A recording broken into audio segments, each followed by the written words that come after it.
Hi అండి. రీసెంట్గా మేము తిరుమలకి వెళ్ళొచ్చాము. ఎవరమైనా సరే తిరుమల వెళ్తున్నాము అన్నా వెళ్ళొచ్చాము అన్న మాటల్లో చెప్పలేనంత సంతోషంగా ఉంటుంది కదా.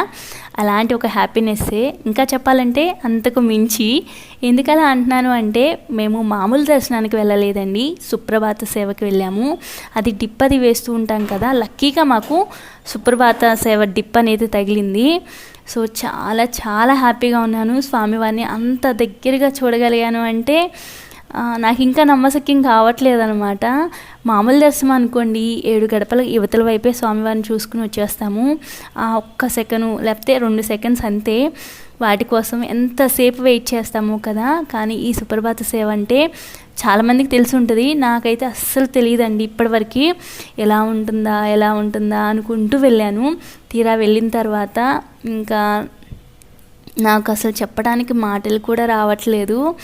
ఒక్కొక్క గడప దాటుకుంటూ ఆయన చూస్తూ ఉంటే అండి నాకు కళ్ళమ్మట నీళ్ళు వచ్చేస్తూ ఉన్నాయి అనమాట, ఆగట్లేదు. ఏమో తెలీదు ఎందుకలా అని. సో నా ఈ ఎక్స్పీరియన్స్ని ఇంకొన్ని వీడియోస్లో అయితే షేర్ చేసుకుంటాను. మీరు సుప్రభాత సేవకు వెళ్ళారా? వెళ్తే మీ ఎక్స్పీరియన్స్ని నాతో షేర్ చేసుకోండి.